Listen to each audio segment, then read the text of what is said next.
गत दिवस गरुड़ के शिक्षक नीरज पंत की कोरोना संक्रमण के चलते हुई मौत के बाद शिक्षक संगठन भड़क गए हैं। संगठन ने आरोप लगाया है कि शिक्षकों को बिना सुरक्षा तथा बिना टीकाकरण के ही ड्यूटी पर लगाया जा रहा है, जिस कारण कोरोना की दूसरी लहर में 2 शिक्षक अपनी जान गंवा बैठे हैं। चेतावनी दी है कि यदि शिक्षकों को पर्याप्त सुरक्षा व सुविधा मुहैया नहीं कराई गई तो वह कोरोना ड्यूटी नहीं करेंगे। इधर जिलाधिकारी विनीत कुमार व मुख्य चिकित्सा अधिकारी डॉक्टर BD जोशी ने बताया कि कोरोना ड्यूटी करने वाले सभी कार्मिकों को फ्रंटलाइन वॉरियर्स मानते हुए उनका वैक्सीनेशन करने की प्रक्रिया शुरू कर दी गई है। इस संबंध में जिलाधिकारी ने मुख्य शिक्षा अधिकारी तथा CMO को निर्देशित किया है। कुछ भी नहीं मिल रहा है हमको। हमारे साथी जो हैं वो बिल्कुल न वहाँ कमरा भी नहीं है, बाहर बैठ के जो है वो एंट्री कर रहे हैं और अन्य कार्य कर रहे हैं। ये कहना चाहूँगा, बड़े दुख के साथ मैं कहना चाह रहा हूँ कि हमारा साथी हमारे बीच से चला गया। उसके लिए मैं शासन और प्रशासन को जिम्मेदार मानता हूँ। यदि 22 तारीख को उसकी RT-PCR की रिपोर्ट शासन के पास चली गई थी, विभाग के पास चली गई थी, वो 27 तारीख तक कहाँ रही। यदि वो समय से वो रिपोर्ट यदि आ जाती तो वो साथी आज हमारे बीच में होता। बड़े दुख के साथ मैं कहना चाह रहा हूँ कि यह कहीं न कहीं शासन और प्रशासन की लापरवाही है।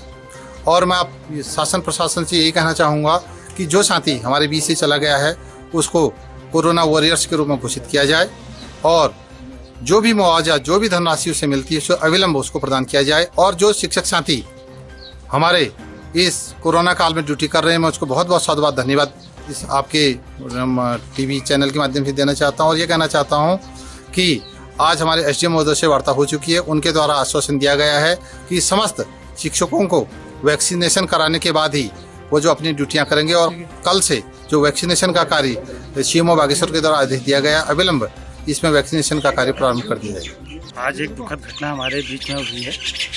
कौसानी स्टेजिंग एरिया में कार्य करते हुए हमारा एक शिक्षक साथी हमसे बिछड़ गया है। कोविड पॉजिटिव होकर वो हमारे बीच आज नहीं रहा है। ये शासन प्रशासन की घोर लापरवाही है। वहाँ पे इंतजाम कुछ भी नहीं है। खुले में टेस्टिंग कराई जा रही है। टीचर्स के नाम पे उनको न तो कोई PPE किट दिया गया है, न फेस शील्ड है, न मास्क दिए जा रहे हैं, न सैनिटाइजर है। उनके टॉयलेट की व्यवस्था नहीं है, खाने पीने की व्यवस्था नहीं है। उनके लिए न तो फर्नीचर वहाँ पे है जिस पे बैठ के वो कार्य कर सकें।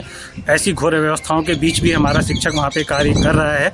और इसके बाद जब शिक्षक वहाँ पे पॉजिटिव हो जाता है, जो ये शिक्षक साथी आज हमारे बीच से गया, 18 तारीख को इसके RT-PCR सैंपल लिए गए हैं और 25 तारीख को सुबह उसकी रिपोर्ट आ रही है। आप देखिए 7 दिन का ये अंतर है। उसमें उस अध्यापक की हालत खराब होगी। उसके बाद भी सुबह जब सैंपल रिपोर्ट आती है, शाम तक उसको मेडिकल फैसिलिटी उपलब्ध नहीं कराई जाती है। अगर ये मेडिकल फैसिलिटी उसे उसमें उपलब्ध करा दी गई होती तो क्या पता आज जो शिक्षक साथी हमारे बीच में होता। उसके छोटे छोटे बच्चे हैं, उन बच्चों को अब कौन देखेगा। मेरा आपके माध्यम से ये निवेदन है कि जितने भी इसके पहले भी हमारा एक शिक्षक साथी ग्राम निगरानी समिति में कार्य करते हुए कोरोना पॉजिटिव होकर उसका भी असामयिक देहांत हो चुका है यहाँ पर। तो मेरा निवेदन ये रहेगा आपके माध्यम से शासन प्रशासन से कि समस्त शिक्षकों को जो इस कोरोना ड्यूटी को कर रहे हैं, प्राथमिकता के तौर पे उनको टीकाकरण उनका किया जाए। उनको हर जगह जहाँ पे वो ड्यूटी कर रहे हैं फेस शील्ड हो, मास्क हो, सैनिटाइजर प्रॉपर हो, वहाँ पे उनको उपलब्ध कराया जाए।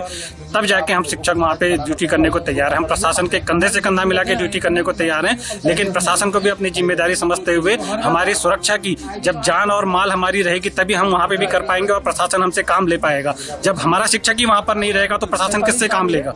जब हम जीवित नहीं रहेंगे तो काम किससे लिया जाएगा। तो मेरा ये निवेदन रहेगा शासन प्रशासन से कि हमें पर्याप्त सुरक्षा मुहैया वहाँ पे उपलब्ध कराई जाए। और जो कोविड के प्रोटोकॉल है वो एक छोटे से कमरे में बैठा दिया, वहाँ पे एक खिड़की है, न वेंटिलेशन की प्रॉपर सुविधा, और वहाँ पे हमसे ड्यूटी करने को कहा जा रहा है। न वहाँ पे भोजन की व्यवस्था है, न आवास की व्यवस्था है, न टॉयलेट की व्यवस्था है। कैसी अमानवीय स्थिति में हमारा शिक्षक वहाँ पे कार्य कर रहा है, लेकिन फिर भी प्रशासन कोई सुध नहीं ले रहा। और इस प्रकार से 2 शिक्षक साथी हमारे बीच में से चले गए।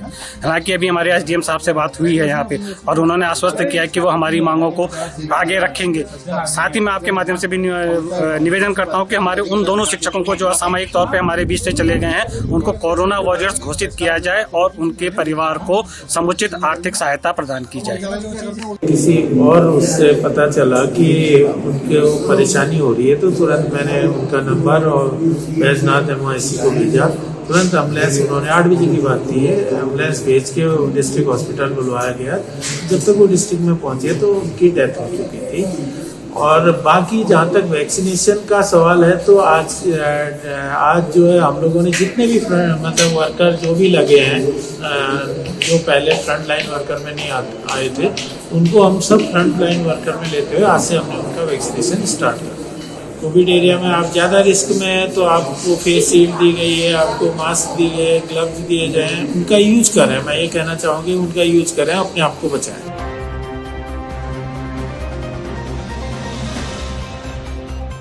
CCN न्यूज के लिए हिमांशु जोशी की रिपोर्ट।